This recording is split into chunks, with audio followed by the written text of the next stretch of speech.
Hi, we're here with the youth of Rural West, and we're here having a couch discussion with the incomparable Gail. I'm Julian Kentish, and with me I have some wonderful youth colleagues.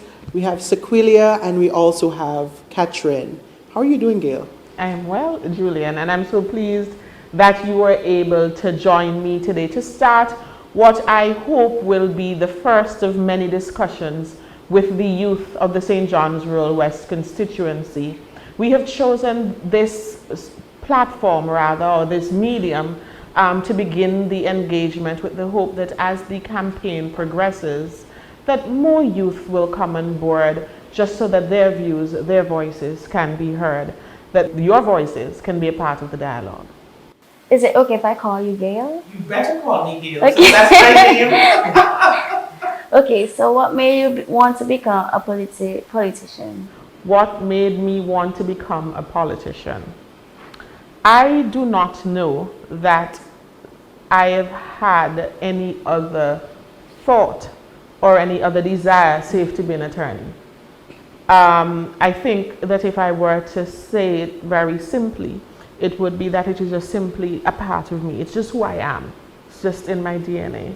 And it is just a desire to, I think that it's important that each person who's a part of a society plays a meaningful role in that society. And so for me, politics and law is the way for me to make my contribution to the further development and advancement of Antigua and Barbuda. It's what I do, it's what I know, it's what I love, it's my passion. From ever since you're like small, you always say to yourself you want to be this person that is outspoken and... Not necessarily outspoken, but I'd say stand up for what is right or what I perceive to be right. I don't know that we certainly don't all have the same talents and the same desires, but I think one thing is common. There's a common thread, and I think that is to see the advancement, as I said, of Antigua and Barbuda. And so we do it in different ways. And so you may not like speaking up, but it doesn't mean that you don't want to see justice, so to speak. Whereas I may not have an issue with speaking up and speaking up for your rights, if you know what I mean, and for mine and for the country as a whole. So that's the driving force behind my pursuit of political office. Growing up, did you always want to become a lawyer? So this is what I'm saying. It was either law or politics or both. So you chose both. Right. And so my sister has reminded me, or reminded me very recently, that when I was in preschool, the teacher asked for a volunteer. Now preschool, obviously I'm 5 or under, somewhere there. The teacher asked for a volunteer to sweep the class. This is Pilgrim. Well, it was Pilgrim Preschool on Federation Road, Grace Farm. And nobody wanted to do it. Nobody was rushing with me. Nobody was competing with me. And I put my hand up and ran for the broom and went straight into a wall. Oh my. Right? So, I mean, but the point is I was just so eager to get it done. I so wanted to help. I so wanted to get the class swept. Not to curry favor with the teacher, but simply to get the classroom swept because it needed to be done. And I think I still have that same sort of personality, wanting to get it done, wanting to help, you know, not just yes, not going to run into any walls though. But I think all of that, however, is a part of life, if I may say this, that you may set out on a particular path, on a particular course, and you will encounter obstacles. It doesn't mean that you're going to stop. So that even though I bumped into that wall then, still got to sweep the classroom. Yeah, and I really love your past. You know, you expressing while back in preschool and just the idea of stepping out and daring to be different. And I think that leads to the next question. When you think of leadership and representation, we hear it a lot. What to you is leadership and representation? Okay, so let me say this to you, Julian.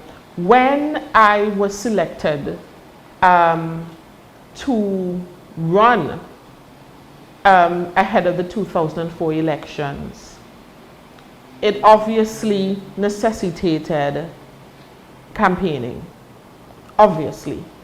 And though the St. John's Rural West constituency, the Grace Green community, is my home, I was still just very young and new to the political process. And one of the challenges that I had was approaching an individual who I did not know, who I did not have a bond with, say that we were from the same area, approaching them and saying, vote for me. Well, why? Why you, Gail?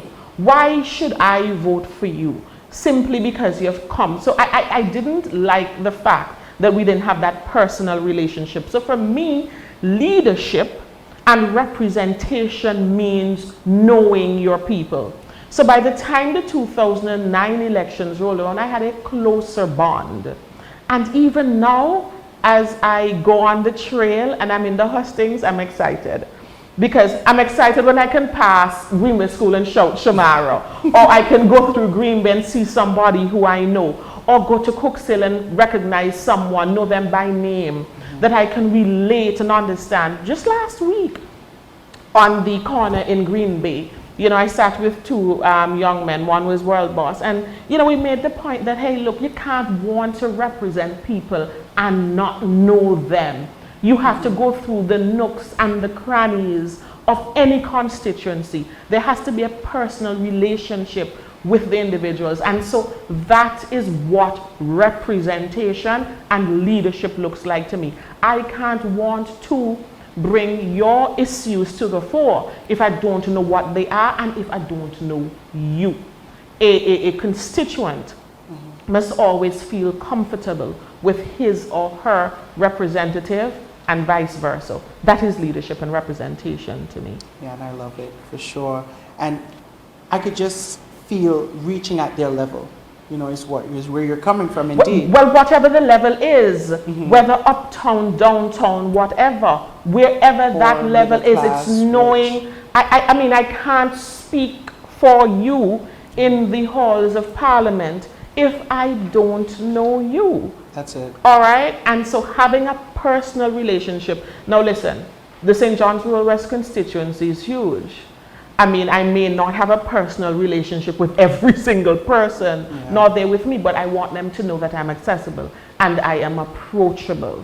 And we can have dialogue on that level, whether it's in a setting such as this, and this is why we're doing this, to start the discussion, whether it's in a setting like this or it's a town hall meeting or just a face-to-face on your veranda, even a telephone conversation, a WhatsApp, just to have that dialogue through councils as well, because that is something that I want to see, and I'm speaking for myself here. You know, the use of village councils and so forth. At the end of the day, when you're setting policy for individuals, you've got to know them.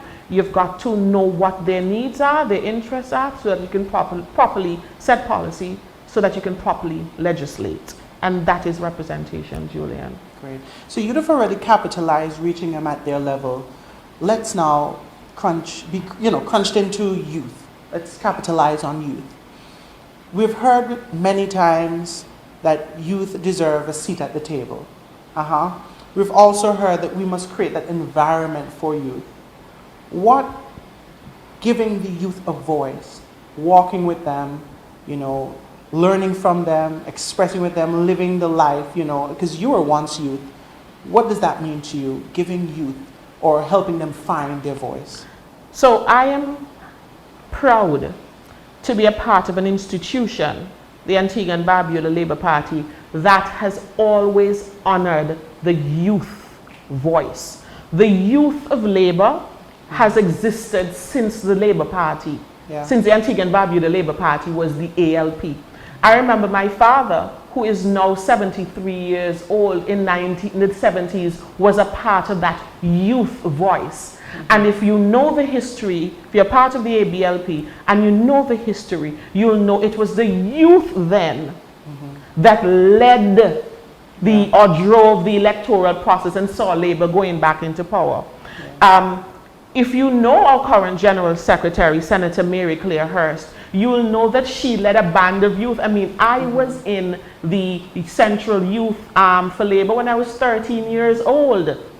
In fact, in the 80s, the father of the nation, Sir Cornwall Berg, hosted a Caribbean youth conference that gave voice to not just youth in Antigua, but across the region, where we discussed several political issues. So I forged relationships then with individuals who have just really made their mark in Antigua and Barbuda in the 80s as well. And that is when I met former Senator Chester Hughes. We had a national youth parliament. So I know it's a feature now, but it has always existed, where the young people had a voice. So people like Chester Hughes was a part of that, Hollis Francis and others. So there's always been, like I said, I've always been a part of an institution that recognizes the importance of the youth voice to the political dialogue.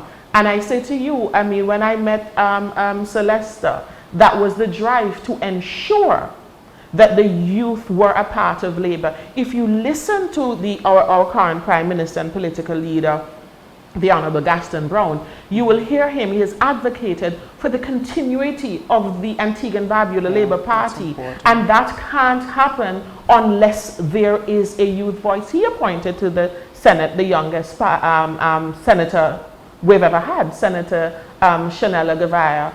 And so not just her alone, I'm just simply saying that the institution that I'm a part of recognizes the importance of the youth voice to the political dialogue. Yes, for certain. And when you speak of this, I'm remembering the post you made on Facebook when you were addressing, I think it was the youth rally back then. You remember that post? And listen, and you were young then, I was like, I think 25 years old when I gave that speech. And so it's testament to the fact that this institute, and when I say this institution, I mean the Antigua and Barbuda Labour Party, recognizes the importance of dialoguing with the youth. We have a vibrant Central Youth for Labor that has existed since the party started, and it guides the process and at the end of the day, the policies that the party pushes out. In the Rural West constituency, there is a lot of negative stereotypes based on the youths and as well as the members within that constituency. How did you manage to not allow those negative stereotypes and that stigma pull you down but uplift you, and encourage the youths to not allow those stigmas to pull them down and break them? I'd say the very way the three of you do it, because you're all a part of the St. John's Rural West constituency. In 1991, I graduated the Antigua State College, the Antigua Girls High School, and proceeded to the Antigua State College. And whilst there, I did A-level law, and I had a tutor. His name is Wendell Robinson. And one afternoon, whilst in law class, whilst he was tutoring us, and Wendell Robinson tutored us at no cost. Our lecturer was Dexter Wason, who is now a magistrate. But Wendell and the current Attorney General was also my teacher, Stedroy Benjamin. He taught me criminal law. But Wendell Robinson would come up to the State College and offer classes to the students at no cost. My dear friend Leslie and her mom used to make lunch for him or dinner, depending on whatever time we had a class. So that was his payment, so to speak. But one day, he asked us, so where are you from? And he got to me and he said, he laughed and he said, well, can anything good come out of Nazareth? And I said, I am living proof. I do not wish for any young person or anyone from the St. John's Rural West constituency to view himself or herself as less than. We have produced scholars, we have produced doctors, we have produced lawyers. I can call names. We have produced optometrists. I think Byron Matthew, who owns iMobile, he's an optometrist. We have produced the best of the best. And so there is no stereotype or stigma that should be attached to us. We've produced prime ministers. And I lay claim to Dr. Spencer and to the Honorable Gaston Brown, because I remember Gaston Brown growing up on Parliament Street. I remember seeing him in his Princess Margaret uniform walking up Federation Road. I remember seeing him and someone who's, well, she passed many years ago, Denise Baptist, rest her soul, but I remember the two of them walking up the street, and they were always so immaculately dressed, well clad. And I remember sitting on my parents' step thinking, I want to be just like them. To me, they were the epitome of everything that I thought my community was or should be. So it is for us to appreciate who we are. We've produced the best sportsmen and women Antigua has ever seen. So it is for us to capitalize on all of that. Something else that is important as far as I'm concerned is that I think it manifests that we are a resilient people. Because listen, if we're to be real with ourselves, we know that a lot must change with the infrastructural development, just the landscape of our community. I am proud that the current Prime Minister saw it fit to transform what was to be a secondary school into a university. I'm proud that the road works have started. Oh my goodness, there's a lot more to do, but I'm proud that that has started. You understand? And I see that, especially the university, as a platform from which we can sort of take off, as it were. Because look, I mean, we've heard it said, let's not hide, let's not pretend. I mean, that we had a prime minister for a very long time, so there are persons who are of the view that more should have happened in that period. I'm not getting into that debate today. It's not about that for me. What I'm about is how we can harness the very best of us and our very best efforts, our resilience, and make it work for us. Just the other day, Team Gail managed to go into the Perth area. We decided, I mean, it's a government facility, it should be managed by the government, but we decided we're going in there, we're going to paint it up, we're going to make it look better. You understand? We're about self-help as well. You know, so for me, it's just ensuring that the landscape allows for the resilience and the best of us to be showcased. Yeah. And for us to pull each other up, huh? Yeah. Because you can't get there and then kick the ladder down. All right? And so that is something I want you. And you I mean, like I said, you're to do it as well. Julian, you're a student nurse. You're a teacher. You're a student and you're working. You see what I'm saying? So you are the brightest and the best representation of who we are as a people. All right? Yeah. So I hope that answers your question. Yeah, and we've learned so much a while ago about Gail, as what I would love to say, she's a mother, she's a lawyer, we've learned she's a politician, and as what you love to say, she's a servant. And she's human. Absolutely, getting to know Gail with the youth of Rural West on the couch, just having a simple conversation, and that's one of our segments.